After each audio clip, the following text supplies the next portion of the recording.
overall kita sudah menyampaikan perbaikan-perbaikan yang kita lakukan selama 14 hari, dimulai dari kewenangan, pokok permohonan sampai dengan petitum. Khusus untuk pokok permohonan, kami memperjelas ada pengecualian-pengecualian terhadap pemberlakuan pasal pencemaran nama baik atau fitnah. Sehingga aktivis, akademisi maupun tindakan-tindakan yang diperuntukkan untuk membangun negara melalui kritik itu dikecualikan pemidanaannya. Kami tunggu RPH lebih lanjut, nanti diputuskan apakah perkara ini dilanjutkan dalam proses mendengarkan keterangan DPR, pemerintah atau pihak terkait yang ingin terlibat dalam penanganan perkaranya, atau Mahkamah merasa perkara ini cukup dan langsung diputus seperti itu. Tadi disampaikan juga oleh Hakim Ketua Majelis Prof. Saldi Isra. Jadi RPH itu forum di mana 9 hakim merapatkan apakah perkara yang diajukan cukup kuat untuk memenuhi syarat formil atau material untuk diperiksa di pokok perkara gitu. Berdasarkan PMK harusnya sih 14 hari kerja ya. Cuma karena kita kalau MK merasa cukup, biasanya dalam rentang waktu 6 bulan paling cepat ya, paling lambat ya, itu sudah ada pemberitahuan apakah ini diputus atau tidak. Katakanlah aksi di MK ini itu rentetan atau rangkaian dari aksi kita loh. Jadi jangan kalau lihat RRT di sini, kita sebelumnya udah ke Komnas HAM, sudah ke mana lagi tuh? Irwasum. Wah, sebentar lagi ke DPR, sebentar lagi Ombudsman, ya sebentar lagi dan masih ada lagi. Artinya jangan dilihat bahwa kita ke MK ini adalah satu berdiri sendiri. Ini bagian dari keseluruhan perjuangan para peneliti yang bertiga ini. Ya, jadi bukan hanya yang utama adalah memang mainstream kita atau garis utamanya lah di Polda. Tapi kita mau bermain ke lembaga, bermain ke lembaga moral, contohnya Komnas HAM, dan bermain dan berhubungan dengan lembaga-lembaga yang eksekutorial ya. Ya kalau MK ini kan eksekutorial. Apa kata dia nanti, apa putusan MK ini benar-benar dilaksanakan bukan hanya untuk RRT tapi bagi seluruh rakyat Indonesia, kan begitu. Jadi satu rekan yang perlu ditanggapi ya. Jadi jangan dipatahkan atau jangan dikotakan RRT ini hari ini MK tuh ngapain gitu. Masih menyambung ke pasal 310, 301 dan sebagainya kan, itu sambungannya. Sementara itulah pasal yang kita sangkal atau kita bela di Polda Metro Jaya. Saya kira itu rekan-rekanku sekalian ya. Dan masih lagi di bulan puasa ini kita masih aktif seperti ini ya. Ya alhamdulillah lah kita masih sehat segala macam sampai nanti berakhir putusan di Mahkamah Konstitusi ini. Saya kira begitu ya rekan Salman yang menjadi sebenarnya ketua kita di MK ini rekan Salman motornya. Kalau Tony itu co-steeringnya gitu. Terima kasih ya rekan-rekan, tempat semangat. Bismillahirrahmanirrahim. Terima kasih Yang Mulia Profesor Saldi Isra, Yang Mulia Dr. Ridwan Mansur, dan Yang Mulia Dr. Adis Kadir. Selamat menjalankan tugas sebagai Hakim MK yang baru. Permohonan kami terhadap beberapa pasal dalam Undang-Undang ITE dan KUHP, baik KUHP lama maupun KUHP baru. Nanti ada reasoningnya kenapa kami masih menyertakan KUHP yang lama. Yaitu pasal 310 ayat 1 KUHP yang lama, kemudian pasal 311 ayat 1 KUHP yang lama, kemudian yang barunya adalah pasal 433, kemudian 434 ayat 1.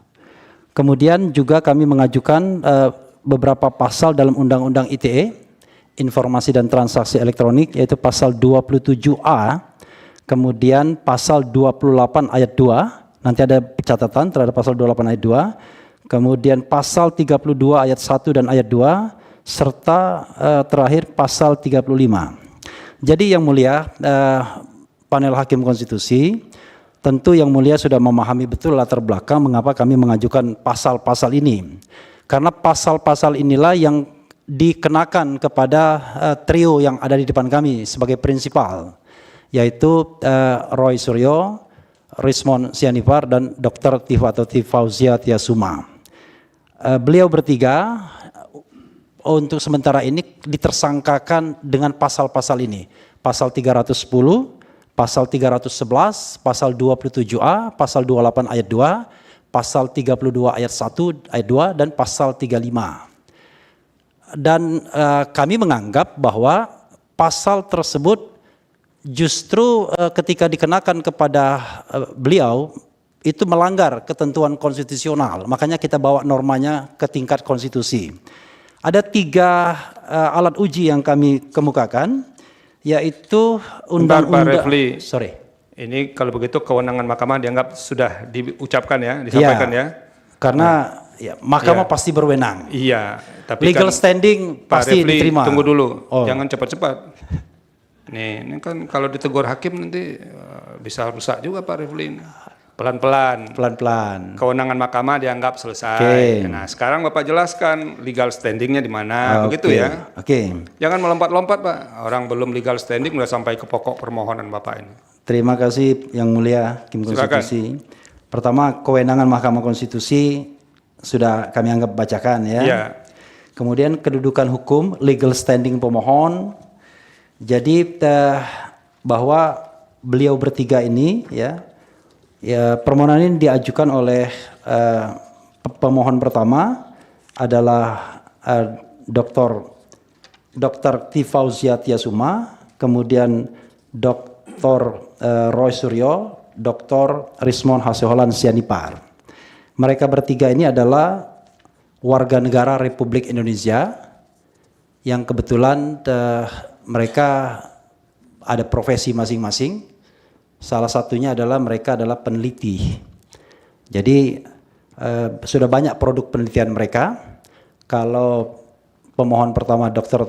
T. Fauzia Tiasuma saat ini secara paralel sedang menyelesaikan S3 di 2 tempat sekaligus, yaitu FISIP Unpad dan kedokteran UI. Jadi, Pak Refli, yang ada dalam permohonan aja dijelaskan terlebih dulu. Oke.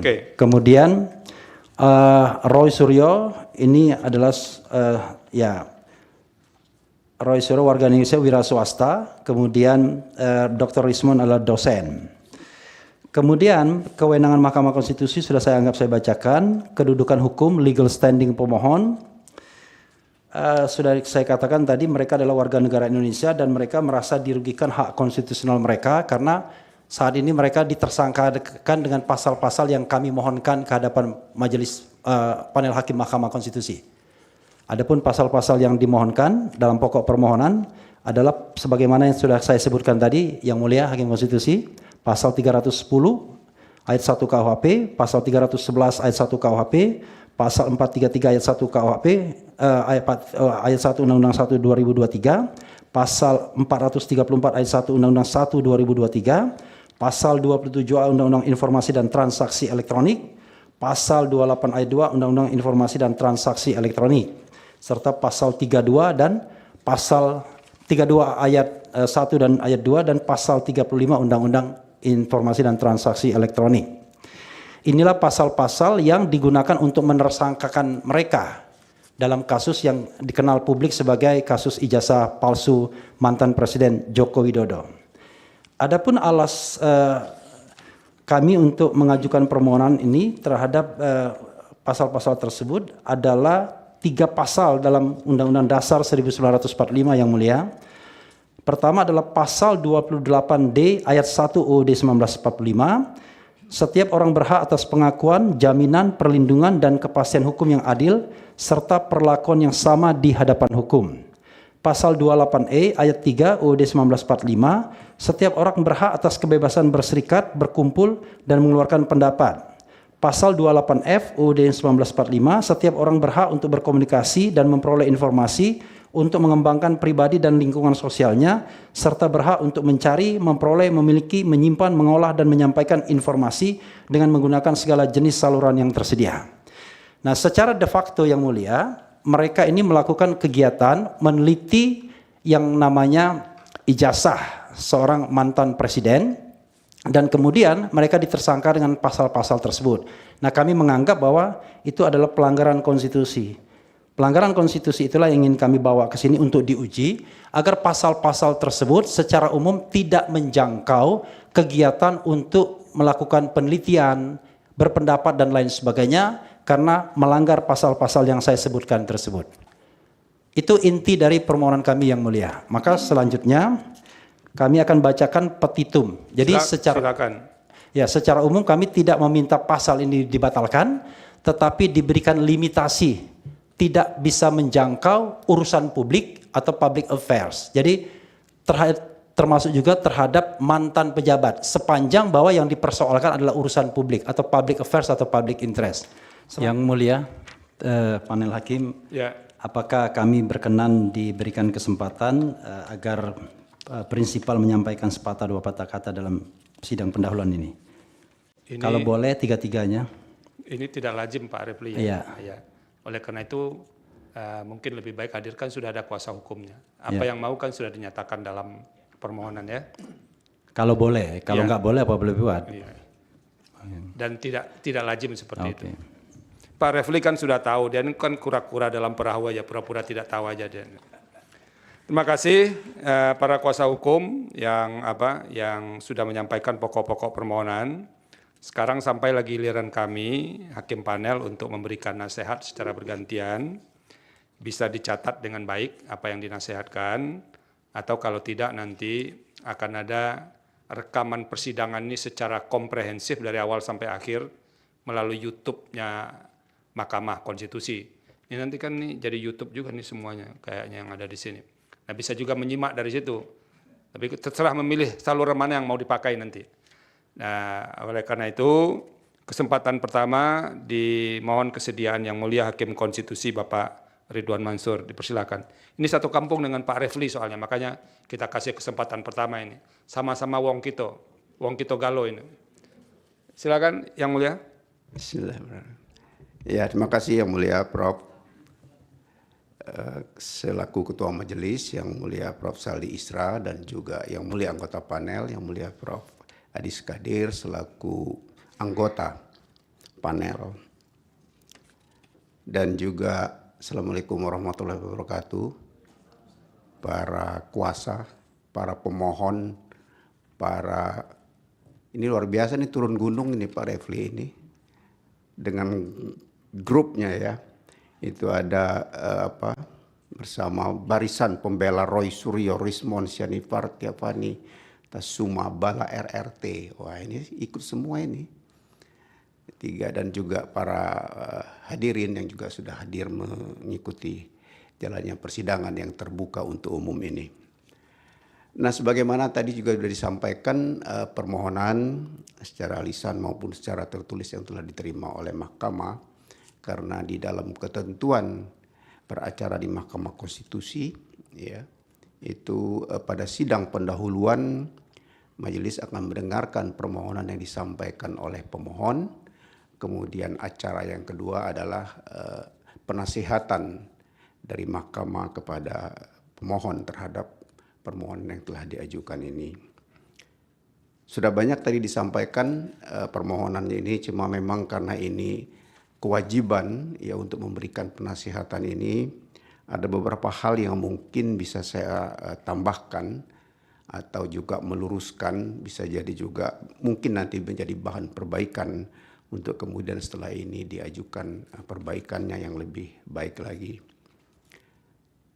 Yang pertama itu mengenai pemohon. Ini ada 3 pemohon, Ibu Dr. Tifauziah Tiasuma dan juga Bapak Dr. KRMT Roy Suryono di Projo MKes, dan juga Bapak Dr. Rismon Hasiholan MEG. 3 pemohon dengan kuasa hukum yang sudah tertuang di dalam permohonan ini. Nah, ini ada pengujian material yang diajukan terhadap beberapa undang-undang. Nah, ini juga memang ada bahkan yang sudah tidak berlaku, tapi mungkin punya alasan tersendiri, silakan saja.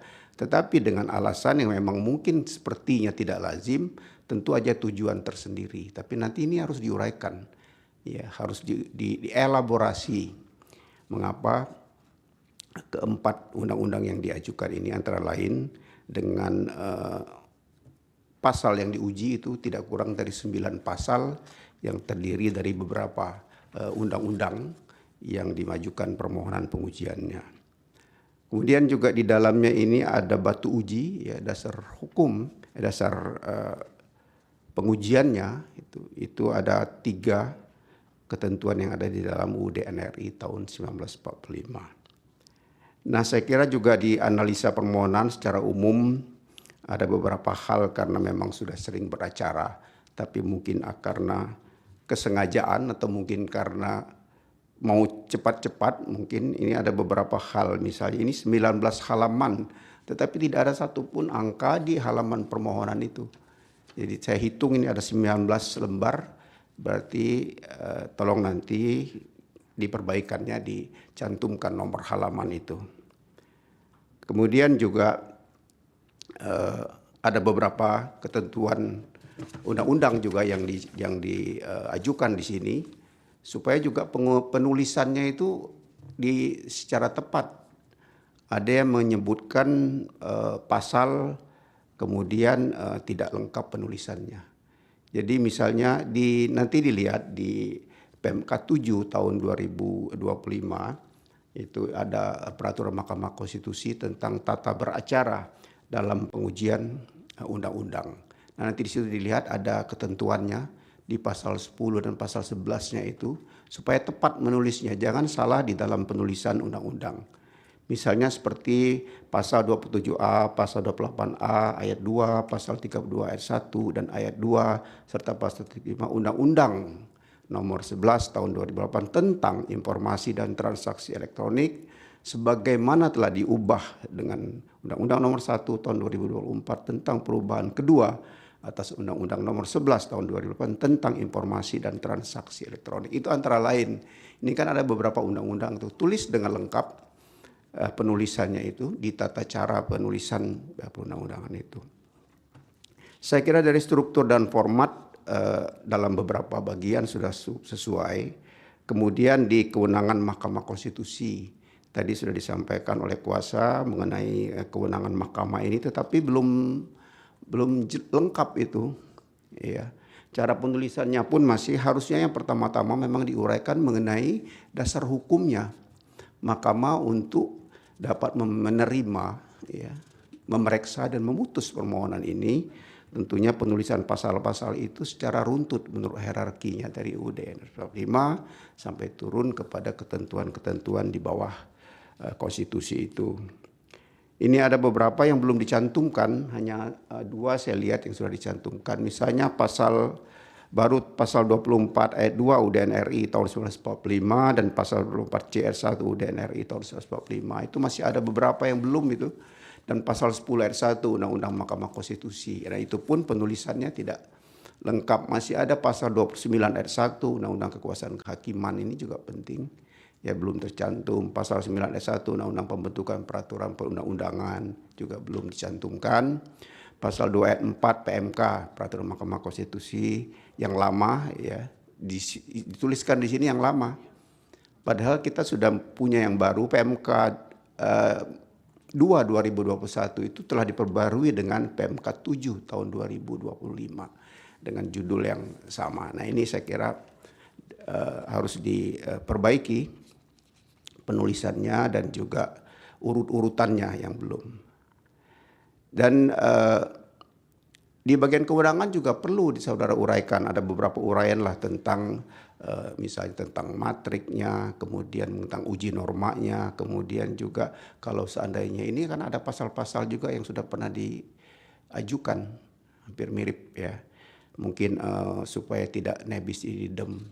Saya kira Pak Refli udah jagonya yang gini-gini. Memang sengaja mungkin tunggu perbaikan ini kayak jadi sepertinya. Baik, dan kemudian di legal standing ini juga penting sekali karena ada 3 pemohon yang tadi sebagai warga negara Indonesia, kemudian juga ada beberapa pasal memang sudah diuraikan di dalam kedudukan hukum ini, tetapi masih kurang dielaborasi. Belum tampak terlihat hubungan kausalitas, ya, antara pasal yang berlaku itu, ya, mengapa dia bertentangan dengan hak konstitusional yang ada di dalam UUD NRI 1945 itu yang dianggap merugikan hak konstitusional pemohon. apakah itu kerugiannya itu faktual atau berpotensi atau potensial sewaktu-waktu akan kemudian menimbulkan kerugian dengan berlakunya pasal itu. Nah ini yang belum dielaborasi lebih panjang, apalagi ini juga ada pasal yang di undang-undang yang lama. Nah itu perlu penjelasan yang cukup panjang juga itu dielaborasi, begitupun dengan pasal-pasal yang lain.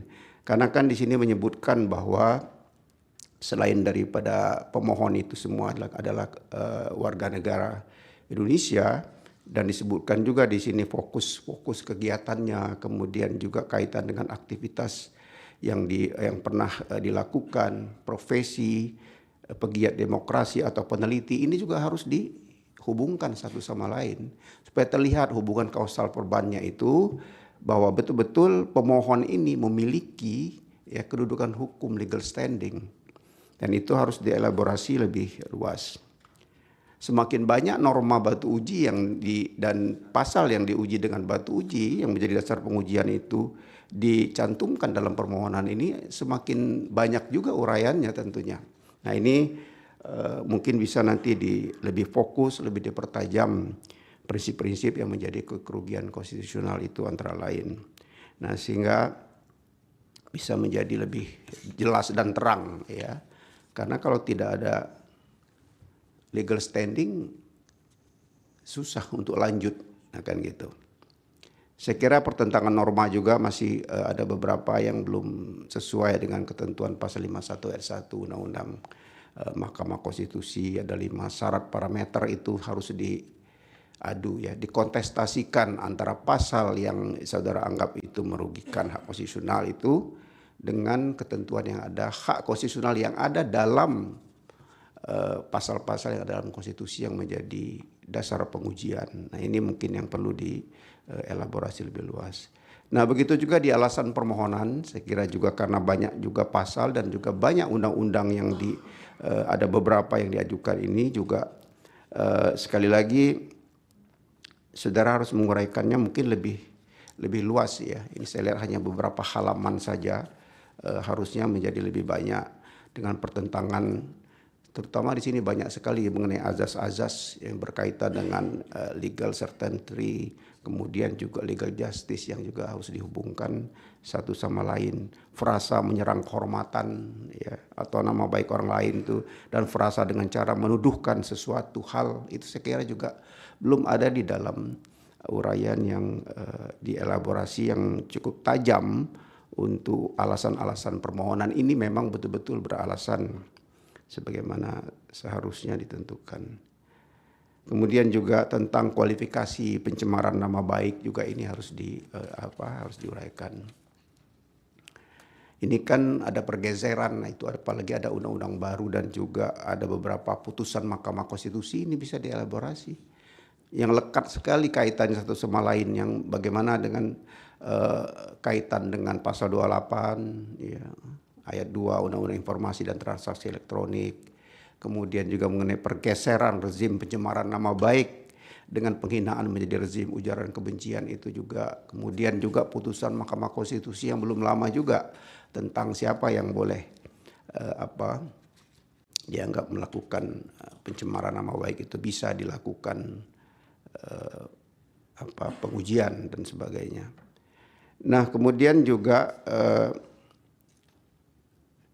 analisa terkait batasan kerahasiaan informasi publik, mungkin juga ini saya lihat belum muncul ya di dalam uraian-uraian ini ya, mengenai di dalam Undang-Undang Keterbukaan Informasi Publik itu 14/2008 kan juga ada dikaitkan juga mengenai syarat-syarat, itu mungkin penting juga dijadikan kaitannya dengan baik konsep, teori maupun juga teori hukum terkait isu konstitusional perkara ini. Saya kira itu. Nah di petitum ini ada 10 ya kalau tidak salah, 10 petitum nih yang diajukan. Juga harus belum terkait antara posita dengan petitumnya itu. Mungkin nanti kalau sudah diperbaiki permohonannya akan lebih nampak keterkaitan antara apa yang ada di dalam alasan permohonan itu dengan yang menjadi diekstraksi ke dalam petitum ya, beberapa butir petitum yang ini saya lihat ini ada 10 butir petitum. Nah, terutama yang angka 2 dan angka 3 ini itu yang berkaitan dengan pasal yang sebenarnya tidak berlaku lagi, tapi mungkin punya alasan tersendiri. Silakan saja nanti seperti apa mengelaborasinya, kita menunggu perbaikannya dan juga di dalam perjalanan permohonan ini kalau seandainya lanjut. Ya, kemudian juga kembali sinkronisasi antara posita dengan petitum supaya lebih lugas, lebih hati-hati dalam penulisannya. Dan juga lihat PMK 7 2025 di laman Mahkamah Konstitusi ada supaya lebih tepat ya di dalam penulisan, kemudian juga menentukan pasal-pasal yang dipilih itu. Karena acaranya semua ada di sana. Bisa juga dilihat contoh-contoh putusan yang sudah berhasil kabul misalnya, mungkin lebih bisa dielaborasi juga dari sana. Saya kira itu mudah-mudahan bisa menjadi penambah lebih lengkapnya, lebih baiknya permohonan yang sudah diajukan di perkara nomor 50, permohonan nomor 50 PUU 24 tahun 2026 ini. Kembalikan kepada yang mulia Ketua Panel. Terima kasih Prof. Ini giliran saya sekarang. Saya ini kalau menasihati banyak-banyak kayak bimbing disertasinya Refli juga saya jadinya. Pertama, kewenangan mahkamah itu masih belum memasukkan PMK 7 2025 Pak Refli ya. Nanti kalau nggak ada nih bisa saya kasih Pak Refli kalau mau ini.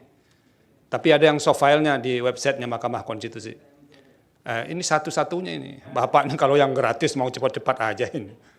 Nah nanti bisa dilihat di websitenya Mahkamah Konstitusi untuk menambahkan paling tidak ada beberapa hal yang berbeda sih Pak Refli, model penyusunan permohonan di bawah PMK nomor 7 tahun 2025 dibandingkan yang sebelumnya.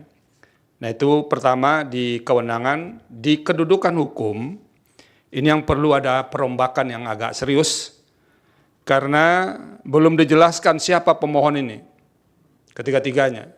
Jadi harusnya dijelaskan Pak Roy Suryo itu siapa, Ibu Tifa siapa, dan segala macam. Lalu apa sih problem konstitusional yang dihadapinya berkaitan dengan norma ini? Dan itu belum jelas. Jadi, dan itu harus disertakan bukti. Jadi kalau diceritakan orang ini begini, dan segala macamnya, tidak ada buktinya, nah kan tidak kuat. Kan kami tidak bisa membenarkan sesuatu yang tidak dibuktikan. Oleh karena itu, jelaskan. Kalau tadi dikatakan orang ini disangkakan dengan menggunakan pasal ini, itu penetapan sebagai tersangkanya dijadikan sebagai bukti untuk masing-masing pemohon ini. Nah baru setelah itu Pak Refli jelaskan apa hubungan kausal antara peristiwa yang terjadi untuk menjelaskan kasus konkretnya itu dengan berlakunya norma itu yang dimohonkan pengujian itu. Sehingga nanti memenuhi prinsip kausal verban. Jadi ada hubungan sebab akibat antara berlakunya norma yang dimohonkan pengujian dengan kerugian atau setidak-tidaknya anggapan kerugian hak konstitusional yang dialami oleh pemohon. Dan itu sama sekali belum ada di legal standing atau kedudukan hukum pemohon. Jadi baru hanya sebatas menyebutkan pasal-pasal, lalu tidak ada elaborasi apa kaitannya pasal ini dengan ketiga pemohon ini untuk membuktikan kausal verbannya. Tadi lisan dijelaskan Pak Refli, jadi kalau lisan kan tidak bisa kita nilai ini Pak Refli, jadi harus dicantumkan di sini. Dan itu yang harus ditambahkan. Nanti kan Pak Salman juga nanti akan banyak mengerjakannya ini. Yang ketiga, pokok permohonan atau alasan-alasan permohonan. Ada, kalau dari catatan saya itu ada beberapa norma yang diuji. Nah, yang harus ditambahkan, kalau mau ditambahkan, ini cuma penasehatan, boleh diikuti, boleh tidak. Pertama dulu menjelaskan mengapa masih menggunakan KUHP lama itu. Nah, karena begini Pak Refli, di KUHP baru, KUHP nasional ini, kan ada di sini disebut di pasal 618, nanti bisa dilihat. Pada saat undang-undang ini mulai berlaku, tindak pidana yang sedang dalam proses peradilan menggunakan ketentuan undang-undang ini, kecuali undang-undang yang mengatur tindak pidana tersebut lebih menguntungkan bagi tersangka atau terdakwa. Nah itu tolong jelaskan kenapa masih menggunakan norma ini. Satu. Yang kedua, pasal 310 itu kan sudah pernah dinilai konstitusionalitasnya oleh Mahkamah Konstitusi. Nah nanti tolong dicari putusan-putusan Mahkamah Konstitusi yang berkaitan dengan norma yang ada dalam Kitab Undang-Undang Hukum Pidana yang pernah diputus oleh Mahkamah Konstitusi. Apa masih bisa diteruskan menggunakan pasal ini atau tidak? Atau jangan-jangan ini bukan soal norma, kalau yang menyangkut pasal yang ada dalam pidana lama, ini soal praktek atau implementasi norma. Nah itu yang harus dijelaskan. Nah yang ketiga, yang belum bisa ditemukan secara clear, uraian yang lebih jelas, mengapa norma-norma yang diuji atau yang diuji konstitusionalitasnya ini bertentangan dengan pasal 28D ayat 1, pasal 28E ayat 3, dan pasal 28F. Dalam permohonan ini kami harus akui, tiga pasal konstitusi itu disebutkan, tapi belum ada uraian mengapa dia bertentangan dengan pasal dalam konstitusi itu. Jadi Pak Refli misalnya, pasal 28D, setiap orang berhak atas pengakuan, jaminan, perlindungan, dan kepastian hukum yang adil, serta perlakuan yang sama di hadapan hukum. Apakah semua komponen dalam norma pasal 28D ayat 1 ini harus digunakan, atau jangan-jangan bagian-bagian tertentu saja, dan itu yang harus dijelaskan kepada mahkamah. Sehingga kami nanti bisa menilai benar atau tidak norma atau pasal-pasal dalam KUHP dan yang lain itu bertentangan dengan Undang-Undang Dasar 1945 atau tidak. Jadi argumentasi yang dijelaskan itu yang akan kami nilai. Jadi kalau argumentasinya tidak kuat, ya nanti tidak beralasan menurut hukum. Jangan dikira tidak ada problem misalnya, tapi memang argumentasinya itu yang tidak kuat. Karena jangan memaksa mahkamah untuk mencarikan argumentasi, enggak.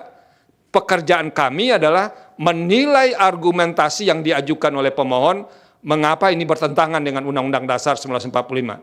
Dan dari norma-norma itu sebetulnya hanya baru menempelkan pasal konstitusi, belum menguraikan pertentangan itu. Ini karena ini yang saya hadapi ini doktor konstitusi, jadi saya challenge juga ini kuasa hukumnya untuk menjelaskan ini kenapa dia dikatakan bertentangan, Pak Refli. Nah itu tolong nanti dijelaskan karena yang beberapanya itu sudah pernah diputus oleh Mahkamah Konstitusi. Dan terakhir ini perlu disampaikan kepada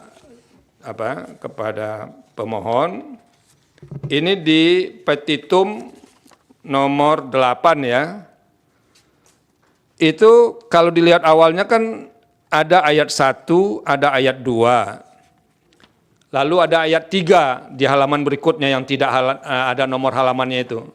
Jadi dokumen elektronik kepada sistem elektronik orang lain yang tidak berhak, .3.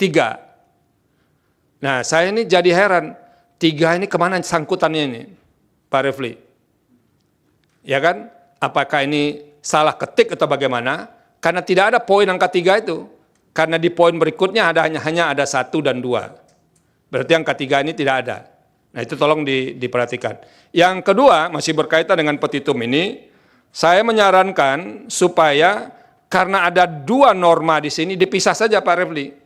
Ada pasal 32 ayat 1, kemudian di petitum berikutnya pasal 32 ayat 2. Jadi dipisah supaya nanti bisa lebih clear, jangan terjadi kekaburan dalam penyusunan petitum ini. Nah, itu beberapa hal yang bisa kami nasihatkan kepada kuasa hukum dan prinsipal berkaitan dengan permohonan ini. Tapi intinya, pertama soal legal standing itu penting. Kami mahkamah tidak akan masuk kepada pokok permohonan kalau pemohon tidak mampu menjelaskan memiliki kedudukan hukum. Nah itu substansi baru kita bahas setelah lolos dari posisi legal standing. Nah itu yang harus Nah poin terakhir saya Pak Refli dan para kuasa hukum dan prinsipal, harus ada ketersambungan. Jadi kayak benang merahnya antara apa yang diuraikan deposita dengan petitum. Jadi kalau deposita di petitum dikatakan ini bertentangan dengan Undang-Undang Dasar, kalau tidak dimaknai begini, dan depositanya itu harus ada elaborasi mengapa pemaknaan yang diminta oleh pemohon itu yang konstitusional. Karena ini penting. Putusan mahkamah tidak akan mengabdi kepada kasus konkret. Karena norma ini bersifat erga omnes. Kalau mengabdi kepada kasus konkret, nanti kasus konkret pemohon A terjawab, tapi untuk kebutuhan hukum lain nanti tidak bisa digunakan. Dan itu akan menimbulkan ketidakpastian hukum. Oleh karena itu, harus clear ini dijelaskan. Kalaupun kasus konkretnya dapat untung dari pemaknaan itu tidak akan menghambat kasus-kasus lain yang termasuk kepada prinsip erga omnes dalam sebuah norma hukum, terutama undang-undang. Nah itu harus kelihatan, Pak Refli. Jangan kasus ini bisa dijawab, tapi kasus lain tadi tidak bisa diselesaikan setelah ada pemaknaan itu. Dan oleh karena itu, deposita itu harus jelas. Ini dianggap bertentangan dengan Undang-Undang Dasar 45, tadi disebutkan tidak akan menghapus norma itu, lalu begini pemaknaannya, harus ada penjelasan mengapa pemaknaan begitu yang konstitusional. Nah itu yang perlu disampaikan, biar para kuasa hukum yang sangat terkenal dalam ruangan ini bisa bekerja lebih keras juga. Pak Refli ya, sudah lama nggak ketemu soalnya dengan beliau yang satu ini. 2 tahun ya, nggak apa-apa. Ini untung ada Pak Roy Suryo dan kawan-kawan, bisa ketemu Pak Refli lagi saya ini. Terima kasih, ada yang mau disampaikan, sepatah 2 kata, Pak Refli? Ya, terima kasih yang mulia, Ya. Dr. Ridwan Mansur, Prof. Saldistra, Dr. Adis Kadir, atas nasihatnya yang pasti sangat berguna dan membuka wawasan kami kembali. Ini mohon maaf, ini sudah lama juga tidak mengajukan judicial review, ya kan? Ya. Jadi apologinya begitu. Nanti kami sesuaikan, tapi barangkali juga memang ini peringatan juga buat penasihat hukum yang lain bahwa kita harus bekerja keras untuk meyakinkan yang mulia, terutama Prof. Saldistra. Karena sudah tahu kalau Prof. Saldistra yang memimpin ribet kita, pasti sulit ini. Enggak juga itu memudahkan. Karena itu kami mengucapkan terima kasih. Mudah-mudahan nanti perbaikan permohonannya jauh lebih meyakinkan panel hakim Mahkamah Konstitusi. Terima kasih. Wassalamualaikum warahmatullahi wabarakatuh. Waalaikumsalam. Begini juga Pak Refli dan kawan-kawan, termasuk prinsipal, kami bertiga ini akan bertanggung jawab nanti ke RPH yang dihadiri 9 hakim. Kamilah yang pertama yang akan menjelaskan permohonan ini, baru nanti akan dinilai oleh 9 hakim. Jadi kalau pemohon tidak jelas ke kami menjelaskannya, kami menjadi lebih tidak jelas lagi menjelaskan kepada hakim lain. Nanti dibilang kabur, sudah dikaburkan saja ini barang katanya kan. Nah gitu. Oleh karena itu beberapa nasihat. Nah terima kasih. Dengan penasihatan kami pada sidang hari ini, kuasa hukum dan prinsipal punya 3 pilihan sekarang. Pertama, meneruskan permohonan ini tanpa perbaikan, boleh, fine. Cuman tinggal memberitahu kepada kami akan tetap terus. Jadi tidak ada yang relevan yang disampaikan oleh hakim tadi. Oke, tidak ada masalah. Yang kedua, kalau merasa terlalu berat dengan nasihat kami, sehingga memerlukan waktu yang lebih panjang, mungkin bisa juga ditarik permohonan ini, pilihan kedua. Pilihan ketiga, meneruskan permohonan ini tapi memperbaiki terlebih dahulu. Nah kalau sikap hukumnya jatuh kepada pilihan ketiga, maka menurut hukum acara ada waktu maksimal 14 hari dari sekarang untuk memperbaiki. Jadi 14 hari dari sekarang, batas akhirnya itu adalah Senin 23 Februari 2026, perbaikan sudah harus diterima mahkamah paling lambat pukul 12.00 WIB, paling lambat. Jadi kalau lewat 1 menit, maka itu kami akan gunakan permohonan awal. Nah kalau permohonan awal ini digunakan, enteng sekali ini kami, ini barang kabur ini, nah, kira-kira begitu. Nah itu batasnya, kalau bisa lebih cepat juga tidak apa-apa, nanti akan ada pemberitahuan selanjutnya, kapan sidang pendahuluan dengan agenda perbaikan permohonan. Itu terserah berpikir mana yang akan dipilih di antara 3 itu, dan yang terakhir, tolong nanti syarat-syarat formil permohonan dilengkapi. Kalau ada kuasa hukum yang belum tanda tangan, nanti tanda tangan semua. 1, bukti-bukti. Bukti-bukti mesti memenuhi keterpenuhan syarat bukti sesuai dengan ketentuan perundang-undangan. Itu saja. Terima kasih semua atas tertibnya persidangan ini. Ini kami agak grogi juga banyak yang meliput ini. Kalau salah-salah saya bisikan tadi. Kalau salah-salah kita bisa digugat oleh orang-orang ini. Tapi paling tidak karena yang ada di depan pegang palu kan bisa lebih kuat lah posisinya dikit dibanding yang lain. Terima kasih. Dengan demikian sidang pendahuluan dengan agenda penyampaian pokok-pokok permohonan dan penasihatan dari majelis panel untuk permohonan nomor 50 PUU 24 Romawi 2026 dinyatakan selesai, sidang ditutup.